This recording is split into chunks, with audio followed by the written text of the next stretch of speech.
Alright everyone, I guess today's episode is, gotta admit, it's actually a relatively good episode. It is a Spike episode, but it's an episode that actually goes somewhere with something. So let's just get into it. This is Molt Down. So our episode begins with Spike and Rarity walking through to, believe it or not, actually try to meet up with Pee-wee, the Phoenix that Spike had since Season 2, but then let go of Season 3.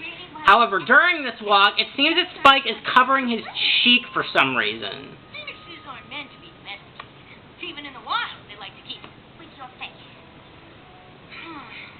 It's a stone scale. It isn't magical or anything like the Call of the Dragon Lord. It's just red. And itchy. And embarrassing. Yeah, and I really like the up-close detail on it in this shot. And it's pretty much the same thing when the zit basically comes out you. Fortunately, nowadays we have products like Mighty Patch that can be able to fix that stuff overnight. Ooh, precious pants. That does look uncomfortable. But even I get the odd blemish from time to time. It's nothing to be embarrassed by. You could pay Zecora a visit. She makes a cream that works wonders. Just don't get the shampoo. Keeping in continuity with everything. And I really like how, a lot of the times how this Zecora was completely forgotten about most of Seasons 5 and 6, but now it seems like 7 and 8 is trying to rectify that. So we basically meet Pee-wee's nest, who's basically all grown up. As Rarity goes to get the Phoenix feathers. Perhaps you should pay Zecora a visit sooner rather than later. I don't want any pony else to see this. Besides, I'm sure it'll clear up after a good night's sleep. Again, if you have a Mighty Patch, 9 times out of 10 it will work. However, there's no such thing as Mighty Patch because by the next morning, Twilight wakes up Spike to try to ask him to do something, but he wakes up to see he has more stuff on his face. I'm sure it feels terrible, but it's just a breakout, not the end of the world. That's easy for you to say. Your face isn't covered in itchy red spots. Yeah, like it's probably even more annoying when you get mosquito bites. Those are the biggest pain in the ass. I used to get terrible breakouts anytime I had a final exam with Celestia. Probably never had a blemish her whole life. One of the positives of being a 1,000-year-old ruler. So, Twilight tries to get Spike to help practice one of her lectures about one of the classes, but there's a bit of a problem, as Spike ends up breathing green fire and destroying her flashcards. My lecture! I don't know what happened. I just had a sudden case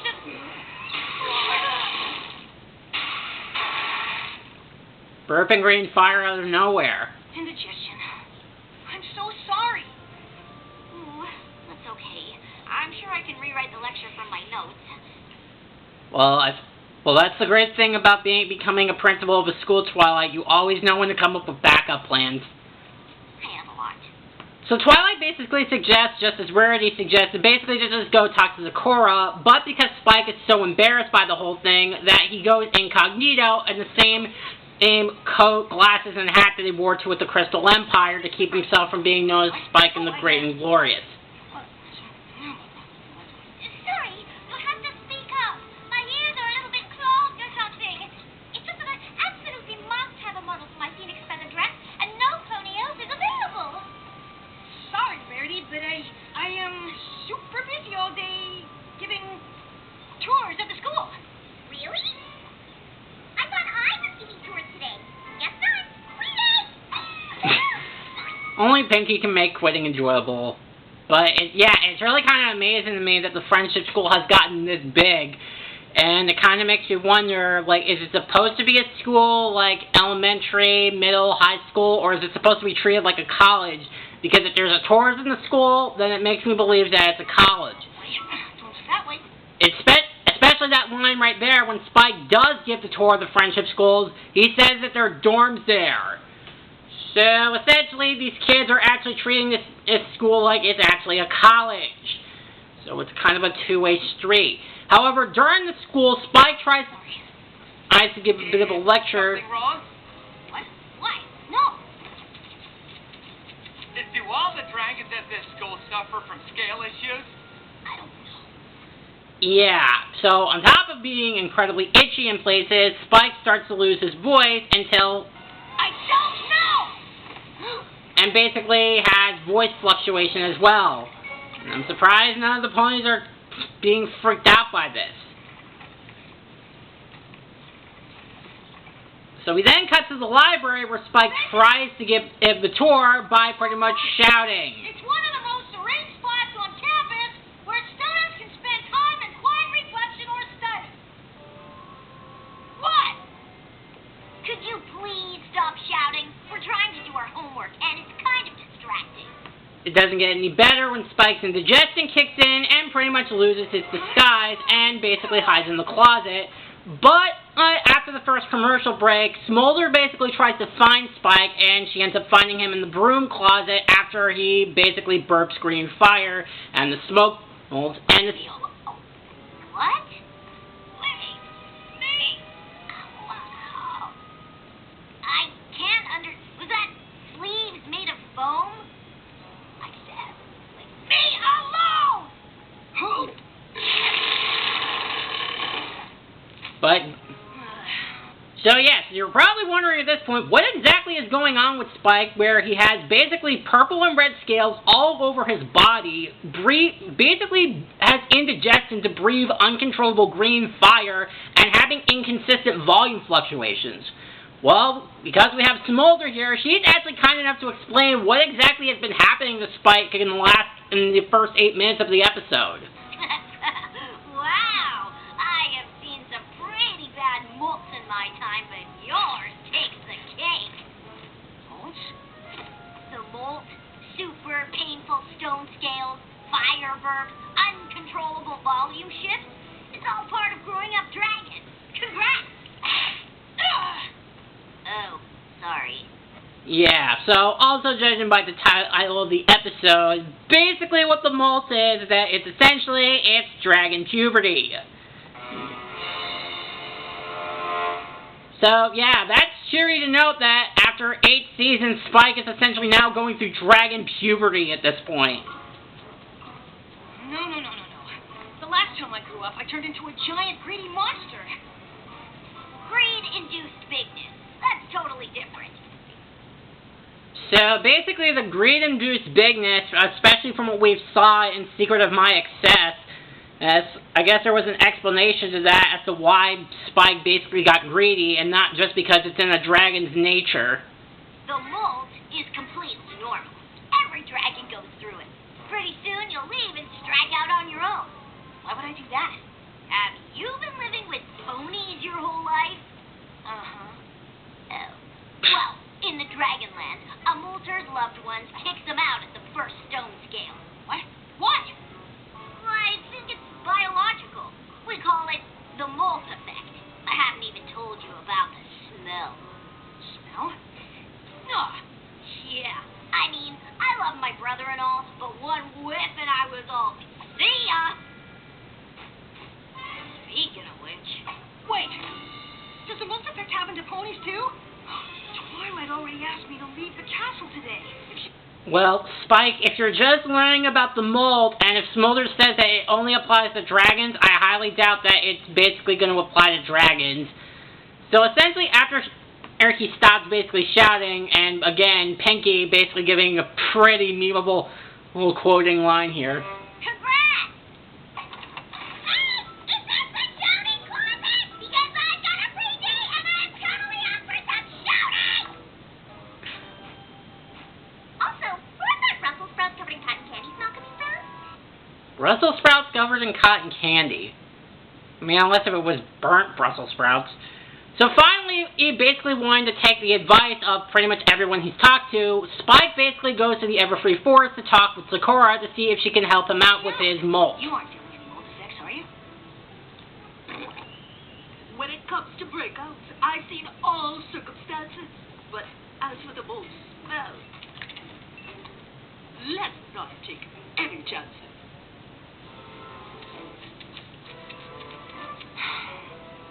Anything you can do to cure me? The ailments you have aren't something to cure. The molts are conditions that dragons endure. But if any pony sees or smells me right now, they'll be so grossed out they'll avoid me forever. Perhaps we can lessen this strange multi-sect. The smell is the most likely cause, I suspect. Yeah, so because I was just gonna say because if he's just going through dragon puberty, then it's not like they're avoiding him like the plague. I mean, considering that Rarity, Twilight, Zakora, and Smolder have been able to talk to him, I highly doubt that he's basically contains the plague. Oh, teaching asparagus to sing. Embarrassing! If the goal is to not have your friends all depart, perhaps your volume is where we should start. Oh no. I think it goes to show how Zakora is very knowledgeable. She was just able to get Spike to basically heat up her cauldron right away. I guess that basically saves the trip for starting the fire.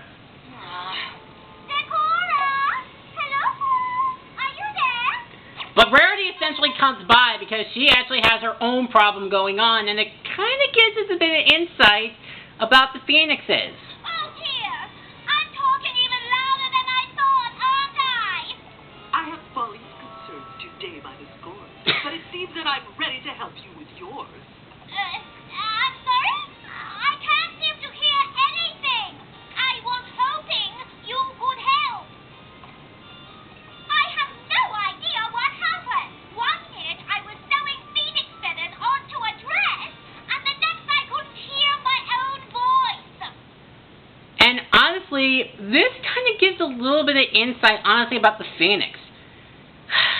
You know how way back when I first reviewed Dragon Quest, you know how I asked during the chase scene with the Phoenixes that the Phoenix were making this like loud vibrating sound? I feel like that might have something to do with as to why Rarity ended up losing her hearing. Maybe because having one of the Phoenix feathers that she picked up caused this loud vibrating sound while she was working that it ended up causing her to lose her hearing temporarily. Because honestly, I thought with that vibrating sound that when I watched Dragon Quest, saw the chase scene with the Phoenix, I thought that was just basically a mistake in the sound design, but no, apparently that was all intentional. So it gives you a lot to think about. Ah, the feathers of that bird can affect Phone's ears. It's a magic ailment I've treated for years. Yeah, so there must have been, like, I guess there might be some kind of ointment or special stuff on the Phoenix that caused all this. I mean, that's just my best guess. I only know you're talking because your mouth is going up and down. Oh, goodness. I hope that incredibly pungent odor belongs to some sort of magical curative. I hope you're not busy, but I must have my hearing back. It turns out that I talk to myself while I sew. I think it's pretty much something we all do nowadays, where we're just out of boredom, we just basically talk to ourselves, essentially. So while she's there, she does get her own ointment and basically asks Sakura for some cream for Spike, but after she leaves, Spike ends up leaping out of the window. Can't treat your symptoms down there on the ground. It's safe to come out. There's no ponies around. I'm not hiding from ponies. I'm hiding from bats. Oh yeah, really quick before I move on, because this is something that I probably should have pointed out, but let the episode point out, but it's something that I skipped over. But essentially, Sakura tells Spike that even though that the stench of a dragon during a molt will push ponies away, it will also attract basically giant predators, and that includes rocks. And not the stone rocks, the R-O-C-K, but rocks spelled as R-O-C-S. And it turns out that those rocks are actually giant killer eagle. Or a hawk eagle. But it's basically called a rock, which is essentially, I would assume something that would come out of The Legend of Zelda that ends up attacking them. The molt smell attracts predators? That's something that would have been quite nice to know. Oh, I think that part, I basically just glanced over it. She did talk about the predators and the rocks, but not just the part how it's attracted by the smell. But essentially, Sakura and Spike try to run and hide from the giant rock. It's only after me. I'll lead away while you get help. This way, Birdie Bird. Monkey Dragon over By the way, am I the only one that kind of feels like that the Rock design is similar to Avery, the Generation 5 flying type from Pokemon Black and White and Black 2 and White 2? Except just minus the red colors. Okay, maybe this wasn't a good plan. You can't hide in a tree. You have to come down. We stand a much better chance on the ground. And it's because of that Sakura ends up getting captured, and thus Spike runs into Rarity, and during all this, because Rarity doesn't have her full hearing back, she ends up getting captured too. Oh, I wish you'd escaped either claw of this bird, but the both of us trapped in the same one's absurd.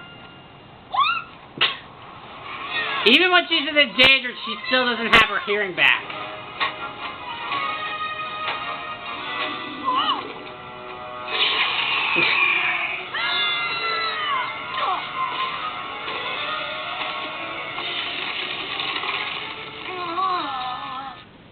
That feeling when you have like a back scratcher and you just find a good place to, that's definitely a good thing. We also see more side effects of the molt when Spike runs into Twilight, where every time Spike scratches or the molt scales come into effect, his whole body ends up turning red. Is he really embarrassing? Danger? And it doesn't take long for Twilight to see the giant iron killer eagle about to eat them up and have Sakura and Rarity. The chorus to get some cream for your scales. I had no idea you were about to be eaten by a giant predator attracted to my molt smell. Molt smell? Was that Rarity? And Sakura. I tried to save them, but it's all I can do to stop scratching long enough to dive out of the way when that bird attacks.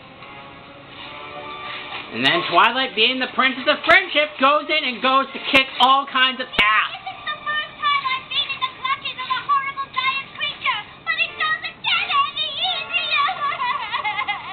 And you do realize that the giant horrible creature that captured you last time was also the same person that you were trying to help. So eventually, while all this is going on, it seems like the scales have calmed down for Spike, but then...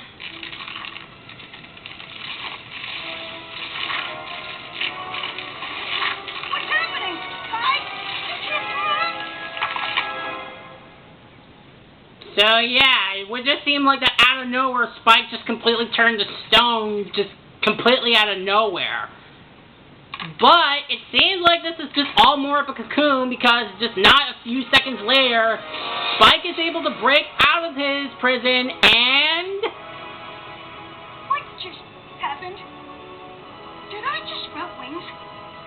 I just sprouted wings! Yep. The baby dragon that we have known since Season 1 was able to grow wings. And despite a bit of a rough start with the wings, unlike Twilight, Spike is able to get used to the wings without much problem as he basically goes to help out Twilight. Wings! I don't know. They're pretty awesome. Oh! Still getting used to it. Do you think you can fly up and distract him while I work on freeing Sakura and Rarity? And that's what Spike ends up doing, as he basically distracts the Rock by flying all over the place to cause it to get dizzy.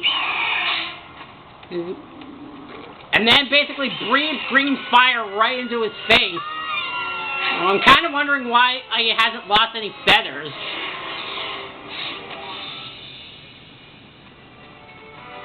I really like how while all this is happening, the Rock now just all of a sudden gives up and he's just like, oh, I'm out of here.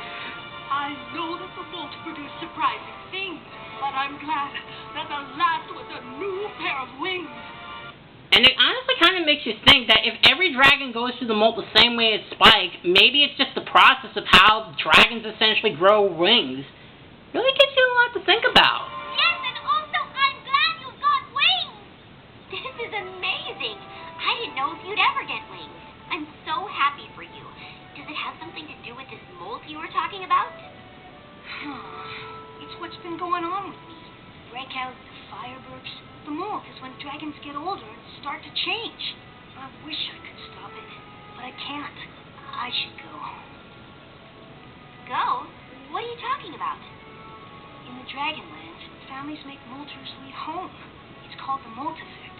Well, this isn't the Dragonlands, and mold effect or no, I don't want you going anywhere. And while this definitely is a good line, my only minor nitpick with this scene is that I wish that one line of dialogue would have been added, and that simply would have been, well, Smolder told me, finish the rest of that sentence. You know what I mean? Because the way that Spike is saying this, it makes it sound like that he's known about the mold effect all his life when he just learned about the mold effect from Smolder about 10 minutes ago. So, I wish that they would have added that line and basically said, Smolder told me, keep the rest of that sentence. Because then it would let Twilight know that one of her students, who is a dragon, who has seen this before, gave insight to Spike of why he was acting the way he was throughout the episode, and not make it sound like that he knew all this information that he just pulled out of his ass. But I'm growing up. What if something even worse happens? You're supposed to grow up, but you'll always be you. And whatever happens, we'll get through it together.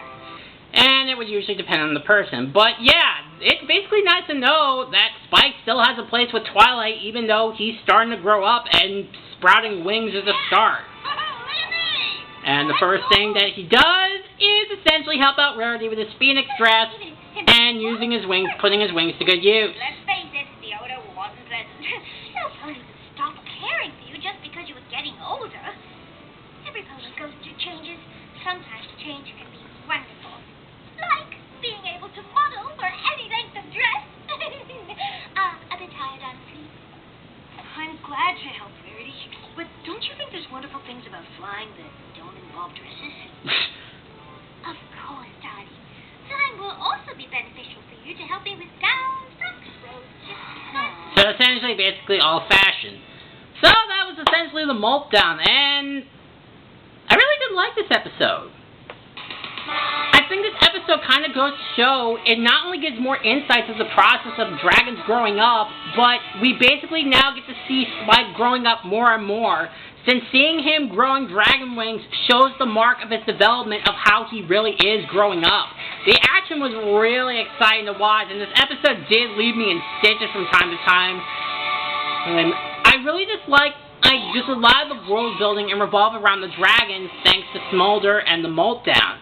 There's just a lot of things about the episode that I really did like. The action was exciting, it gives more world building about the dragons, and it was nice to see Sakura once again being more useful, and it was just really an episode that just kept me on edge. The only critique I would give this episode is, as I said, it really at the end of the day is really just a minor nitpick, really, is just the fact that I guess really not everything in the episode made me laugh the entire time. I guess the repetitive joke of Spike's inconsistent volume and having the characters ask him 3 times to basically repeat what he said, and they did this joke like 3 times in this episode, and overall having to do it 9 times gets kind of dull. Really, the big thing that I think was the nitpick that I mentioned earlier was how it just seemed like that Spike telling Twilight about the mole made it seem like that he pulled it out of his ass and knew all about this, but didn't add the part where Smolder told him. But those are things that don't really ruin the overall episode. It's just minor nitpicks from really an enjoyable episode that has a huge mark of Spike's development as a character, both figuratively and literally with his new wings. So I think really as a whole, I probably give this episode an A. Hey, other than those 2 nitpicks, this episode definitely kept me on edge and it kept me engaged with the amount of basically intrigue about the world building and just the action scene that kept me on edge, and just seeing Spike being able to grow his wings was a treat to watch. So yeah, Molt Down was an A. Alright, so it looks like we're about close to nearing the halfway point of Season 8.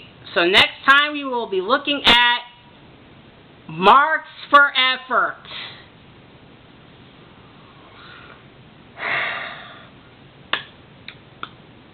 Before I sign off, remember back when I reviewed Princess Spike?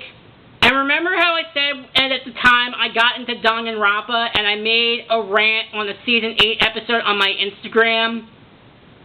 This was that episode episode. And honestly, this next episode, in my mind, is the worst episode of Season 8. I know there's going to be a couple episodes that are debatably worse, but this one enrages me on so many levels. Like, you know how the voice of reason said how another episode that we'll look into later is it more hated than any other episode? This is how I feel about that episode, but next time we will talk about it. So next time we will be looking at Marks for Effort, in my personal opinion, the worst episode of the season, and I hate to say it, potentially the worst episode of the entire series. So Princess Spike, it looks like you finally got some competition. See you guys next time. Bye.